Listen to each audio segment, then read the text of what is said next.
ప్రయత్నాన్ని ప్రముఖ దర్శకుడు రామ్ గోపాల్ వర్మ దృష్టికి తీసుకెళ్లాడు ఫణీంద్ర. టెక్నికల్లీ బ్రిలియంట్ ఫిల్మ్ అన్న వర్మ ఫణీంద్ర నుంచి ఇంకా ఎక్స్పెక్ట్ చేస్తున్నానంటూ అభినందించారు.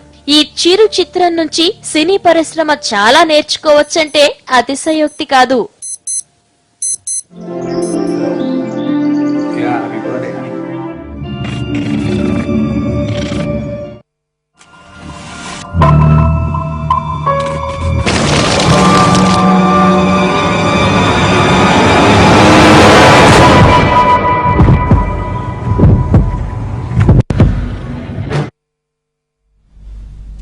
ఇంతటి అద్భుతమైన షార్ట్ ఫిల్మ్ కి ఆద్యుడు డైరెక్టర్ అలాగే హీరో ఫణీంద్ర మనతో ఉన్నారు. అలాగే ఫణీంద్ర ఫ్రెండ్ ప్రవీణ్ సినిమాటోగ్రాఫర్ ఈ మూవీకి ఆయన కూడా మనతో ఉన్నారు. వారిని అడిగి మరిన్ని విషయాలు తెలుసుకుందాం. Good afternoon Phanindra. You have done an excellent job. Actually చాలా మంది షార్ట్ ఫిల్మ్స్ చేసి దానికి మంచి హిట్స్ వస్తే మా దగ్గరకు వచ్చి షోస్ చేసిన వాళ్ళు ఉన్నారు. బట్ ఇది టాలీవుడ్ కే ఒక ఎగ్జాంపుల్ దీని ఎగ్జాంపుల్ కింద తీసుకుని కథనం లోపిస్తున్న ఈ తరుణంలో టాలీవుడ్ కే ఒక ఎగ్జాంపుల్ అని చెప్పొచ్చు. ఒక మంచి గుణపాఠం లాంటిదని చెప్పొచ్చు. What you say? లేదండి, అంత పెద్దది ఏం లేదు. ఇట్స్ జస్ట్ మేము చేసిన ప్రయత్నం అది కొంచెం ప్రయోగాత్మకంగా ప్రయత్నించాం అంతే. ఎవరికి ఎగ్జాంపుల్ అనేది ఏం లేదు. అయింది ఇది బౌండరీస్ అంటే టెక్నాలజీని ఎంత దూరం పుష్ చేయగలం అన్నది మట్టుకే మేము ఆలోచిస్తున్నాం. ఓకే, కంప్యూటర్ లో ఉన్న బ్యాక్ స్పేస్ ని లైఫ్ కి ఇంప్లిమెంట్ చేయాలని ఆలోచన ఎలా వచ్చింది అసలు? Right question. ఆలోచన అనేది ఏంటంటే మనం ఒక వస్తువుని కానీ విషయాన్ని కానీ చూసే కోణంలో నుంచి తెలుస్తుంది. మీరు ఇన్సెప్షన్ చూసే ఉంటారు. ఇట్స్ లైక్ మనందరం పడుకుంటాం, కళ్ళు కంటాం. మనకెందుకు రాలేదు ఆలోచన కళల్ని సినిమాగా తీయాలని? రీసెంట్ గా ఈగ వచ్చింది. మనం ఎప్పుడు ఈగలు దొరుకుతూనే ఉంటాం. మనకెందుకు రాలేదు? ఐ మీన్ ఈగ అనేది దానికి ఒక మనిషి ఉంటుంది, దాన్ని హీరోగా చేయొచ్చు అని. సో ఒక విషయాన్ని కానీ ఒక వస్తువుని కానీ మనం చూసే ఆ పర్సెప్షన్, ఆ కోణం నుంచి మనకు ఆలోచన definitely that is what which differs you. ఒక సాధారణ మనిషికి, ఒక ఆర్టిస్ట్ కి, పెయింటర్ కి ఎవరికైనా తేడా అనేది చూసే కోణం, దృక్పథం. ఎప్పుడు స్టార్ట్ చేశారు మూవీ? మీరు అనేది షూటింగ్ నేను మార్చ్ లో స్టార్ట్ చేశాను. సో స్క్రిప్టింగ్ నాకు 2 days పట్టింది. ఓకే. సో ఎంబటే అయిపోయిన తర్వాత కుదరలేదు షూటింగ్, ఎందుకంటే లొకేషన్స్ పరంగా చాలా. సో ఫస్ట్ ఐఫోన్ లో కాకుండా స్టోరీ అనుకున్నప్పుడు జనరల్ గా స్టోరీ ఎవరికైనా చెప్పి ఇంప్లిమెంట్ చేద్దాం అనుకున్నారా? మీరు జనరల్ గా ఫస్ట్ లోనే ఐఫోన్ తో తీద్దామని ఒక ఆలోచనతోనే స్టార్ట్ చేశారా మూవీ స్టోరీ అంతా? నేను ఎప్పుడు అంటే I mean I have this feeling that నేను స్టోరీస్ ఎవరికి చెప్పనండి. ఈవెన్ నేను యాక్టర్స్ కి కూడా చెప్పను. ఓకే. బికాస్ నాకెందుకు ఐ మీన్ అది వెళ్ళిపోతుంది అని ఒక భయం.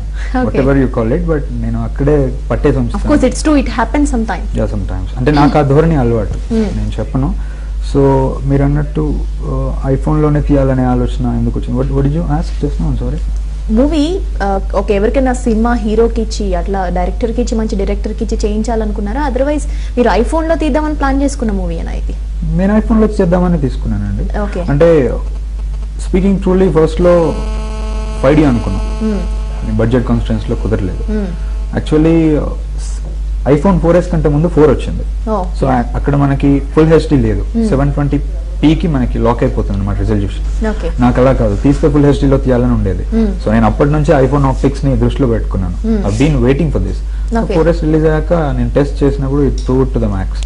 సో అంటే తీగలం మనం, అంటే డిఎస్ఎల్ఆర్ ని మనం సబ్స్టిట్యూట్ కి వాడుకోవచ్చు అని నాకు అనిపించిన తర్వాత I went on with iPhone. Okay. So general గా మూవీస్ అంటే ఇంట్రెస్టా? డెఫినెట్లీ ఉంది కాబట్టి ఇక్కడ కూర్చున్నాను నేను. Okay. Yes sir. And Praveen, ఏం చెప్తారు ఫణీంద్ర గురించి? ఎప్పుడు చెప్పారు మీకు ఈ ఐడియా? ఎప్పుడు చెప్పారు? ఎప్పుడు జరిగింది అసలు ఇదంతా? యాక్చువల్లీ ఒకరోజు సడన్ గా కాల్ చేసి మనం ఒకసారి డిస్కస్ చేయాలి అని చెప్పారు. వెళ్ళిన తర్వాత 5Dతో చేద్దాం అనే ఇది వచ్చింది. అంటే ఫణీంద్రతో కంఫర్ట్ ఏంటంటే ప్రతి షాట్ అంటే చెప్తుంటే నాకు విజువల్స్ పడిపోతుంటాయి, అంత డీటెయిల్ గా ఎక్స్ప్లెయిన్ చేయగలడు తను. సో దాని తర్వాత ఇంకా స్క్రిప్ట్ మొత్తం వినేసి స్టార్ట్ చేసాం. మధ్య మధ్యలో చిన్న అప్లికేషన్స్ అవి వచ్చినాయి, అవి మాన్యువల్ ఎక్స్పోజర్స్ ఉండవు కెమెరాకి. సో వైట్ బ్యాలెన్స్ అవ్వదు, ఫోకస్ అవ్వదు. సో చాలా ఉన్నాయి. అది ఇంకా యాక్చువల్ రిగ్ లాంటిది అని యూజ్ చేయాలి. ఫారెన్ నుండి అది తెప్పించే అంత ఇది లేక ఒక చిన్న తనే తయారు చేశాడు. ఆ క్రెడిట్ అంతా ఫన్నీ. షార్ట్ కమింగ్స్ అన్ని ఎలా ఓవర్కమ్ చేశారు అసలు? That is what which makes you what film maker is. అంటే ఆ సర్టెన్ ఛాలెంజెస్ సెట్స్ పైన ఉన్నప్పుడు ఎలా ఎదుర్కొంటాం అనేది that makes you strong as a film maker. Okay, you are ready for all those things. We have to be. yes of course. And movie విషయానికి వచ్చేసరికి ఒక అందులోనే ఎడిటింగ్, అందులోనే వాయిస్ ఓవర్ చేయడం, అందులోనే మొత్తం అంతా సింగ్ చేయడం, a complete output from iPhone అంటే it's not a small issue. It's maybe I think it's the first time in the world. అంటే editing is the first time. Shooting అనేది చాలా చాలా జరిగింది. షూటింగ్ ఆబ్వియస్లీ యాక్చువల్లీ ఇంతకు ముందు ఎవరో షూట్ చేశారు కాబట్టే మాకు ఆ ధైర్యం వచ్చింది, అరే ఐఫోన్ లో చేయొచ్చు కదా, అంత ఎక్స్టెంట్ కి తీసుకెళ్లొచ్చు కదా. బట్ ఒకసారి మేము ఇన్వాల్వ్ అయ్యాక మాకే ఒక ఎంకరేజ్మెంట్ వచ్చింది, why can't we edit.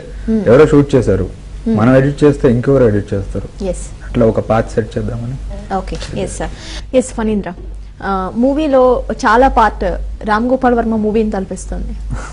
So మీ ఏమంటారు దీనికి సంబంధించి? అలా అంటే నేను ఇంకా ఐ మీన్ అసలు ఒక పక్క అంత ఫిల్మ్ మేకర్తో అంటున్నారు కాబట్టి సంతోషంగా ఉంది, ఇంకో పక్క I have to change my style అనిపిస్తుంది. You want to change your style? Definitely, సొంత ట్రేడ్ మార్క్ కావాలి కదా. ఎన్ని డేస్ పట్టింది ఫణీంద్ర ఎడిటింగ్ కి? ఎడిటింగ్ కి నాకు 2.5 months పట్టింది. ఓకే. ఎందుకంటే ఇంత పెద్ద ప్రాజెక్ట్ ని మనం చిన్న ఫ్లిక్ తో కంట్రోల్ చేయాలి. ఏదైనా మిస్టేక్ చేస్తే టోటల్ గా మొత్తం. యా, యాక్చువల్లీ అలా జరిగింది. There are cases. అంటే నేను ఒకసారి ఒక 7 minutes 8 minutes ప్రాజెక్ట్ చేసి యాక్చువల్లీ నేను సేవ్ చేసుకోకుండా ఆ ఫ్లిక్ లో పోయిన రోజులు ఉన్నాయి. సో మళ్ళీ షూట్ చేశారు దాన్ని? నో యాక్చువల్లీ షూట్ చేసిన ఫైల్స్ ఉంటాయి కదా, I'm talking about editing. Okay okay. So నాకు అప్పుడు అర్థమైంది ఇలా చేస్తే కుదరదు, 20 minutes ఫిల్మ్ ని ఒకేసారి ఎడిట్ చేయాలనుకోవడం కష్టం అని చెప్పేసి నేను 3 parts గా చేసుకున్నాను, 8+5+7. సో అలా ఫినిష్ చేయాల్సి వచ్చింది. ఓకే. మూవీ కథ పరంగా కథ చాలా డిఫరెంట్ గా ఉంది, ఒక హాలీవుడ్ మూవీ రేంజ్ లో ఉంది కథ. సో కథకి ఎప్పుడు రాసుకున్నారు మీరు ఈ స్టోరీ? ఆ బ్యాక్ స్పేస్ స్క్రీన్ చూడగానే అలా యాక్చువల్లీ ఆలోచనలు ఏంటంటే వరదలు వచ్చేస్తుంటాయండి. ఇప్పుడు ఒకటి స్టార్ట్ పెట్టి ఆలోచన వచ్చినట్టే మొదలు పెట్టారా? డెఫినెట్లీ, దట్స్ అసలు ఎప్పుడు డిలే చేయకూడదు. డిలే చేస్తే ఏంటంటే ఆ బ్లాక్ అనేది వచ్చేస్తుంది, you don't know how fresh it is. అలా రాగానే you have to keep writing it on. Actually paper మీద పెన్ పెడితేనే అలా వచ్చేస్తూ ఉంటాయి. మనం ఆలోచించి ఇక్కడ ఇలా రాద్దాం అక్కడ ఎలా రాద్దాం అనుకుంటే there are some drawbacks. So అలా చేయలేదు నేను, నాకు ఆలోచన వచ్చిన వెంటనే I did it. Okay. And మూవీని చేసిన తర్వాత రామ్ గోపాల్ వర్మకి పంపించినట్టు, ఆయన అప్రిషియేట్ చేసినట్టు, I'm expecting more from you అని ఒక మెసేజ్ కూడా ఇచ్చినట్టు మేము విన్నాం. సో ఎట్లా పంపించారు Ram Gopal? Actually little bit correction అండి, ఎక్స్పెక్టింగ్ అనలేదు. హీ ప్లీడెడ్ మీ, అంటే ఇంకా ఒక సీటెడ్ థ్రిల్లర్ నా నుంచి కోరుకుంటున్నానని చెప్పాడు. Okay. That's what. Actually Ram Gopal వర్మకి మేము ఎలా చూపెట్టామంటే, ఇక్కడ మధుర శ్రీధర్ గారు ఉన్నారు, the owner of Madhura audio company, and recent గా హీ డైరెక్టెడ్ 2 movies, స్నేహగీతం అను it's my love story. So మేము కంటెంట్ ని నమ్ముకొని డైరెక్ట్ గా ఒక పెన్ డ్రైవ్ లో ఫైల్ పట్టుకొని we directly jail break to his house. Thank god మమ్మల్ని ఎవరు ఏమనలేదు. అలా వెళ్ళిపోయాము. ద వే వి టాక్డ్, లేకపోతే కంటెంట్ గురించి చెప్పగానే ఐఫోన్ లో తీసామని హుక్ ఏదైతే చెప్పగానే Madhura Sridhar he was interested. So తను చూసాడు, చూసిన తర్వాత మూవీ కంప్లీట్ అయిన తర్వాత తను అన్నది ఒకే మాట, ఇది చూడాల్సిన కరెక్ట్ పర్సన్ రామ్ గోపాల్ వర్మ, ఎందుకంటే ఇంత ఎక్స్పెరిమెంటేటివ్ గా when the whole thing is about being different. Okay. ఆయన ఒక ఐడియల్ గా తీసుకున్నారు మీరు రామ్ గోపాల్ వర్మని. స్టార్ట్ చేశారు, మూవీ తీశారు, దొంగల బండి ఆఫ్ ఐడి కెనాన్ మూవీలో కెమెరాలో తీయడం జరిగింది. So it's an inspiration for you? Not more of an inspiration, but మాకు అంటే ఒక ధైర్యం అనేది అలా చూసిన తర్వాతే వచ్చింది. డిజిటల్ గా ఉండే ఫ్లెక్సిబిలిటీస్ అయినా, అడ్వాంటేజెస్ అయినా, ఎక్స్పెరిమెంట్స్ అయినా, ఒక విధంగా నిజంగా చెప్పాలంటే ఆఫ్టర్ వాచింగ్ దొంగల ముట్ట అని నాకు అర్థమైంది, there is a way to break in with digital అని చెప్పి. ఓకే. ఆఫ్టర్ దట్ ఆయన దగ్గరికి వెళ్ళిన తర్వాత ఎలా వెళ్ళింది మూవీ రామ్ గోపాల్ వర్మ దగ్గరికి? మధుర శ్రీధర్ గారు చూసేసి ఇమీడియట్లీ హీ సైడ్, బొంబాయికి వెళ్తారా మీరు, I give you the address అన్నాడు. లేదు సార్ మేము అలా వెళ్ళలేము, I will mail for you అన్నాడు. తను అలా మెయిల్ పంపించేశాడు. మేము మధ్యాహ్నం శ్రీధర్ గారికి ఇచ్చాము, మెయిల్ చేశాడు. రాత్రి నేను ఇంటికి వచ్చే లోపల నాకు మధుర శ్రీధర్ గారి నుంచి మళ్ళీ ఒక మెయిల్ ఉంది. హీ మెయిల్ మీ, అంటే వర్మ గారి మెసేజ్ ని డైరెక్ట్ తను మెయిల్ చేశాడు నాకు. No connection between me and back space and Varma. So అలా వచ్చేసింది. Maybe it will be going to happen. No let's hope. So ఒక మెసేజే ఎక్కువ అనుకుంటే రెండో మెసేజ్ వచ్చింది, వర్మన్ వచ్చి second message after 10 seconds. So అప్పుడు చెప్పాడు, please ask him to make a seated thriller అని చెప్పేసి. Okay, that's really great. And ఈ మూవీ ఇప్పుడు ఎవరైనా ఒక మంచి డైరెక్టర్ అడాప్ట్ చేసుకుని ఈ మూవీని ఒక ఫుల్ లెంత్ 2.5 hours మూవీగా చేయాలని మీ దగ్గరకు వస్తే ఏం చేస్తారు? తీసుకెళ్ళిపోండి, చేసేయండి. So what will be your character in that? నాకు దానికి ఏం సంబంధం ఉండదు. Okay, you are ready for that? No, తీసుకెళ్ళిపోవచ్చు అంటాను. అంటే they don't have any connection with me, if they like it they can take it. Okay. ఇంకా ఏమైనా మూవీస్ ప్లాన్ చేస్తున్నారా ఇలానే ఐఫోన్ లో? నెక్స్ట్ ఐఫోన్ లోనా? యాక్చువల్లీ ఐఫోన్ అనేది ఒకేసారి వాడుకోగలం అండి మనం, ఏదైనా హుక్ ని ప్రతిసారి మనం ఐఫోన్ లో తీసామంటే people doesn't get interest. Okay, కానీ ఐఫోన్ లో కూడా అంత ఇంపార్టెంట్ ఫీచర్స్, ఒక ఫిష్ ని అలా చూపించడం, ఒక ప్రతి ఒక అక్కడున్న ప్రతి ఇన్స్ట్రుమెంట్ ని, ప్రతి వస్తువుని వాడుకోవడం, ఆ కెమెరా విజువలైజేషన్ లో కూడా ఆ ఫ్లాట్ లో ఉన్న ప్రతి ఆబ్జెక్ట్ ని వాడుకున్నారు మీరు. So that's really great. Actually ఇది వాటిని ప్రాప్స్ అంటారు. యాక్చువల్లీ మొట్టమొదటిసారి అసలు ప్రపంచంలో ఆల్ఫ్రెడ్ హిచ్కాక్ నేర్పించాడు మనకి ఒక వస్తువుని పాత్రలో ఎలా వాడుకోవాలి. మనకు తెలియదు కానీ మన ఇంట్లో ప్రతి వస్తువు మనం గమనిస్తూనే ఉంటుందనే ఫీలింగ్ తన సినిమాల ద్వారా ప్రపంచానికి చెప్పాడు. అక్కడ నుంచి మొదలైంది నాది. సో మేము కూడా అదే చేసాం. వై నాట్, ఎందుకు ఒక ఫిష్ ఎందుకు క్యారెక్టర్ అవ్వకూడదు, ఒక పెయింటింగ్ ఎందుకు అవ్వకూడదు. అండ్ ప్రవీణ్ చెప్పండి, ఇంకా మూవీ గురించి ఏం చెప్తారు, ఫణీంద్ర గురించి ఏం చెప్తారు?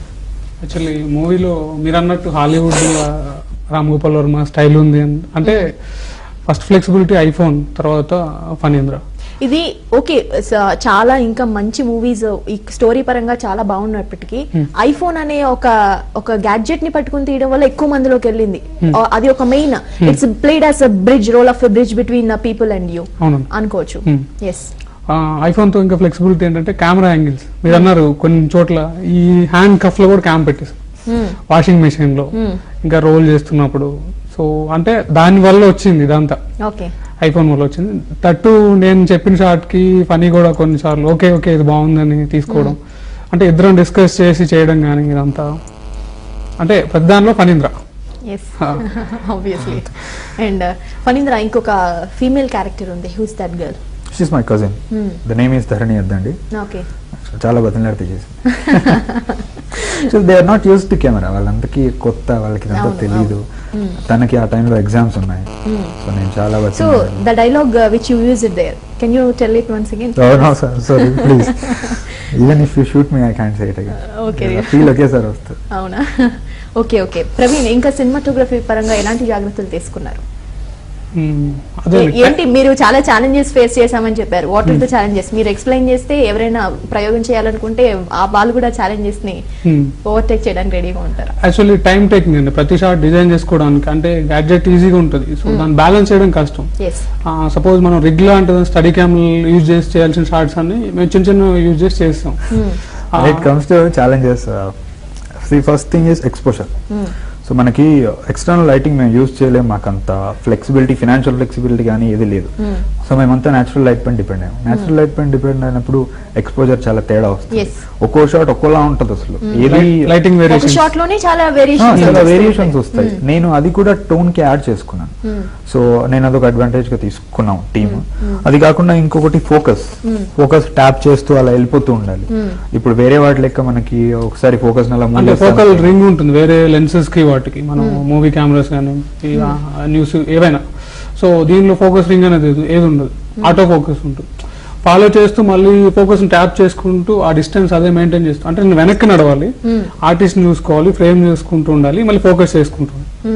అది కూడా అంత చిన్న గ్యాడ్జెట్ కాబట్టి ఆపరేట్ చేయడం, బటన్స్ నొక్కడం అనేది కూడా చాలా ఇంపార్టెంట్. ఈ లోపు ఫ్రేమ్ మనకి అడ్డొచ్చేస్తుంది, పట్టుకున్నప్పుడు కూడా అది క్యామ్ కి అడ్డు లేకుండా చూసుకోవాలి. అండ్ చాలా చిన్న చిన్న బటన్స్ ఉంటాయి, అవన్నీ మేనేజ్ చేసుకోవడం చాలా. రెండు మాటలు చెప్పొచ్చు, అదంత చిన్నది కాబట్టి అంత కష్టం, అదంత చిన్నది కాబట్టి అంత ఫ్లెక్సిబుల్ గా ఉంది. ఓకే. అండ్ ముందు ఫస్ట్ ఫణీంద్ర మీకు ఐడియా చెప్పగానే ఏమనుకున్నారు? ఇస్ ఇట్ పాసిబుల్ అనుకున్నారా అసలు? అనుకున్నాం. అంటే ఫణీంద్ర ఏదైనా స్క్రిప్ట్ నాకు చెప్పేటప్పుడు ఎలా ఉంటుంది అంటే, డిస్కస్ చేస్తున్నప్పుడు చెప్పేటప్పుడు ఎలా ఉంటుంది, వెరీ డీటెయిల్గా ఉంటుంది. ఓకే, ఓ ఇది వస్తుంది ఈ షాట్, దాని తర్వాత అలా ఆ ఫీల్ మొత్తం నాకు ఇంజెక్ట్ చేసేస్తాడు. ఫోన్ అంతా ఆపేసి కూర్చుంటే ఇంజెక్ట్ చేసేస్తాడు. దాన్ని నేను విజువలైజ్ చేసుకొని ఇంకా నావేమైనా ఇన్పుట్స్ యాడ్ అవుతాయి చెప్పేసి అలా ఫస్ట్ విన్నప్పుడు నేను చెప్పేసాను, వెంటనే బాగుంది చేద్దాం, నమ్మకం ఉంది. Okay, yes sir. ఫణీంద్ర, ఈ మూవీని మీ చేతిలో డైరెక్షన్ పెట్టేసి ఒక 2.5 hours మూవీగా చేసి మొత్తం కెమెరా డిపార్ట్మెంట్ అంతా మీరే కోఆర్డినేట్ చేసుకోవాలంటే 2.5 hours మూవీ కింద చేయగలరా మీరు? అలాంటి క్వశ్చన్కి ఆన్సర్ నేను చెప్పలేను, ఎందుకంటే ఏదైనా స్క్రిప్ట్ తర్వాత నేను మాట్లాడతాను. It's like I don't know the flexibility. కూర్చొని అక్కడ రాసి అంతవరకు తెలియదు ఏ దానికి ఎంత ఫ్లెక్సిబిలిటీ ఉంటుందో. ఇంతకుముందే చెప్పాను, పేపర్ మీద పెన్ పెట్టే వరకు వీ డోంట్ నో, అది వస్తూనే ఉంటుంది. I don't know. So sudden గా మీలో ఇలాంటి టాలెంట్ ని చూసిన తర్వాత ఎవరైనా ఎంకరేజ్ చేయడానికి ముందుకు వస్తే ఎలాంటి ప్రోత్సాహం అందిస్తారు వాళ్ళకి? మీరు మీ నుంచి ఎలాంటి రెస్పాన్స్ ఉండే అవకాశం ఉంది? మార్నింగ్ నుంచి కాల్స్ వస్తున్నాయండి చాలా వరకు. ఎవరైనా బిగ్ ఫ్యాక్ట్స్ కాల్ చేసిన వాళ్ళు ఎవరైనా ఉన్నారు ఇన్ ద సెన్స్ టాలీవుడ్ లో? లేదండి అలా, కానీ అంటే వేరియస్ గా ఇలాగే రిగార్డింగ్ డైరెక్షన్ ఆఫర్ అని అది ఇది అని అంటున్నారు. బట్ ఇప్పుడు speaking truly I'm so immature to handle A feature film. నేను ఇంకొక 5-6 షార్ట్ ఫిల్మ్స్ చేసి అన్ని శాఖల మీద పట్టొచ్చేంత వరకు నేను ఫీచర్ ఫిల్మ్ చేయను. ఆల్రెడీ నా దగ్గర స్క్రిప్ట్స్ ఉన్నాయి, లాక్డ్ అయిపోయి ఉన్నాయి. బట్ దట్ డజంట్ మీన్ నేను వెళ్ళి తీసేయాలి. ఎందుకంటే ఇంతకుముందు అలా చేసే చాలా మంది ఇప్పుడు ఇంట్లో కూర్చుంటున్నారు. సో ఫుల్ ఫ్లెడ్జ్డ్ గా రెడీ అయిన తర్వాత you want go to the field. అది డబ్బులు నావైనా ఎవరైనా డబ్బులే. సో నేను రెడీ ఉన్నప్పుడే వెళ్తాను. ఎస్. అండ్ టాలీవుడ్ గురించి ఏం చెప్తారు? మీరు అన్నారు ఇందాక మన చూసే విధానాన్ని బట్టి ఉంటుందని. సో మన డైరెక్టర్స్ చూసే విధానం ఇంకా పెరగాలంటారా, అంటే హాలీవుడ్ రేంజ్ మూవీస్ రావాలంటే? డైరెక్టర్స్ గురించి మాట్లాడేంత పెద్దవాడిని నేను కాదు, నాకు అంత అది కూడా లేదండి. బట్ మీరు చాలా కాన్ఫిడెంట్ గా చెప్పారు. ఐ ఫౌండ్ దట్ ఏంటంటే చాలా కాన్ఫిడెంట్ గా చెప్పారు, మనం చూసే కోణం బట్టి ఉంటది అని చెప్పారు. అంతే కదండి, అలాంటప్పుడు నేను డైరెక్టర్స్ కి చెప్పడం ఎందుకు? చూసే కోణం అంటే ఇంకది ప్రతి ఒక్కరికి అర్థం అవుతుంది. లైక్ ఇట్స్ అన్ ఇండివిజువల్, మనం వేసుకోవాల్సిన ప్రశ్న, మనం చూస్తున్న కోణం ఏంటి, కోణం మార్చుకోవాలా లేదా, దానికి I don't need to say anything. Okay. And ఎంతకాలం? సో 5 to 6 షార్ట్ ఫిల్మ్స్ చేసిన తర్వాత if you get the opportunity, so you can go. Opportunity రాకుండా చేస్తాను, మా డాడీతో ప్రొడ్యూస్ చేయించానే చేస్తాను. Because this is what I'm dreaming about, this is what I am. Okay. So opportunity వస్తే మంచిది, రాకపోతే తెప్పించుకోవడానికి ట్రై చేస్తాను. అలా కూడా రాకపోతే ఇంకేదో చేస్తాను, ఖచ్చితంగా మాత్రం. ఓకే. సో మొత్తం అన్ని ఒక టెక్నికల్ వాల్యూస్ ఉన్న మూవీస్ నే ఎంచుకుంటారు ఎప్పుడైనా సరే? యాక్చువల్లీ స్టోరీ పరంగా అంటే నాకు రియాలిటీ నచ్చదండి. Reality so boring to me, ఎందుకంటే ఇప్పటికే the world is fed up of real stories. That's what I'm telling now. Tollywood గురించి చెప్పింది అదే. ఇప్పుడు ఆ విషయం కోసం నేను హాలీవుడ్ ఏముందండి, ఎక్కడైనా అది ఉంటుంది. అంటే నా పరంగా అయితే నేను ఫ్యాంటసీ ఇస్తాను. ఇప్పుడు ఇప్పటికే మనకి ఇంట్లో చాలా బాధలు ఉంటాయి. So we can expect one more Ram Gopal Varma from the industry. Oh my God, మళ్ళీ రామ్ గోపాల్ వర్మ అంటున్నారు. చాలా పెద్ద ఆయన కూడా అంతే కదా, జనరల్ ఫ్యామిలీ స్టోరీస్ అంటే నాకు నచ్చదు, నాకు చిరాకు, నేను I can't play, head sentiments అంటారు కదా అన్నట్టు. అంటే వర్మ గారు, see I'm talking about a genre, అంటే అసలు రియాలిటీ కాదు, మనం పేపర్లో జరిగే క్రైమ్ కథలు కాదు, ఇంతకుముందు జరిగిన డాక్యుమెంట్ ఇలాంటివి నేను తీలేను. నా వల్ల కాదు. నాకు ఎలా అంటే ఈ వరల్డ్ లో, ఈ ప్రపంచం, అసలు ఈ ప్రపంచంలో లేని విషయాలని అవుటర్ వరల్డ్ నుంచి తీసుకొచ్చి రాయడం అనేది నాకు ఇష్టం. నేను యాజ్ ఎ కిడ్ చిన్నప్పటి నుంచి నేను చదివిన చందమామ పుస్తకాలు అయినా కామిక్ బుక్స్ అయినా నాకు అదే నేర్పింది. ఈ వరల్డ్ లో ఏం లేదండి, ఆల్రెడీ మనందరం క్రైమ్ ఎడిషన్స్ చదువుతూ ఉంటాం, చాలా బాధలు ఉన్నాయి, we cry upon those things. ఇది కాకుండా థియేటర్ ఒక ఆడియన్స్ వచ్చాడు అంటే either make him thrill or entertain him or mesmerise him, మూడు కాకుండా ఇంక నేనేం చేయలేను. సో నా తరపు నేను ఫ్యాంటసీ డోస్ వేస్తాను ప్రతి దాంట్లో. అంటే what if question mark. Spielberg గారు కూడా మనకు అదే చెప్పారు. ఇప్పుడు జురాసిక్ పార్క్ డైనోసార్లు ఎలా ఉంటాయి మనకి ఎవరికి తెలియదు, మనకి స్పీల్బర్గే చూపెట్టాడు. ఈటీ మనకి స్పీల్బర్గ్ చూపెట్టాడు. అన్ని చేసిన తర్వాత, అంటే స్పీల్బర్గ్ రియల్ డాక్యుమెంటేషన్ ఈవెంట్స్ కూడా చేశాడు, షిండ్లర్స్ లిస్ట్ అని అవి ఇవన్నీ. స్పీల్బర్గ్ ఏం చెప్పాడంటే అవన్నీ చేసిన తర్వాత అన్నిటికంటే కష్టమైంది ఫ్యాంటసీ, అంటే అసలు లేనిది ఒక అద్భుతమైన సృష్టిని రాయడం అంటే చాలా కష్టం అని చెప్పాడు. సో నేను ఆ దారిలో వెళ్ళాలనుకుంటున్నాను. Fantasy is my game. Okay. So you want to play with it? I definitely want to play with it. Yes. And Fanindra, next ఏమన్నా మూవీస్ ప్లాన్ చేసుకున్నారా? Can we expect any movies from you? Next ఇంకొక short film వస్తుందండి. So can you reveal the story? Story లేదండి, that's the experiment. అవునా? అంటే ఇప్పుడు నేను అదే ఆలోచించాను, ఒక కథ చెప్పాలంటే దానికి ఖచ్చితంగా కథ ఉండాలి. అంటే ఇప్పుడు ఒక షార్ట్ ఫిల్మ్ తీయాలన్నా ఏదైనా చేయాలి అంటే ప్రతిసారి కథ ఎందుకు కావాలి? ఇప్పుడు మీరు నేను ఇన్సేపు మాట్లాడుకున్నాం స్టూడియోకి వచ్చి, బైట్ సెల్ఫ్ ఇది కథ కాదు, ఇది ఒక కథనం. This is not a story, screenplay by itself. So దీని వల్ల కూడా you smiled a lot, I smiled a lot, చూస్తున్న వాళ్ళు కూడా దే ఆర్ స్మైలింగ్ అలాట్. ఇన్ని రియాక్షన్స్ ఉన్నప్పుడు కథ ఎందుకు? కథనంతోనే కథ చెప్పాలని నేను ప్రయత్నిస్తాను. ఎస్ రియల్లీ ఫణీంద్ర, చాలా చాలా కొత్త ఆలోచనలకి పునాది వేస్తున్నారు అనుకోవచ్చు. Thank you very much and all the best Phanindra. ఒక మంచి డైరెక్టర్ గా, ఒక గొప్ప డైరెక్టర్ గా ఇంత మంచి వ్యూస్ ని ఇండస్ట్రీకి పరిచయం చేసి గొప్ప ఇలాంటి టెక్నికల్ ఆస్పెక్ట్స్ ని పరిచయం చేసి గొప్ప డైరెక్టర్ అవ్వాలని కోరుకుంటున్నాం. అలాగే Praveen, thank you very much స్టూడియోకి వచ్చినందుకు. Phanindra, once more thank you very much. That's all the bulletin updates. చూస్తూనే ఉండండి ABN Andhrajyothi. We report, you decide.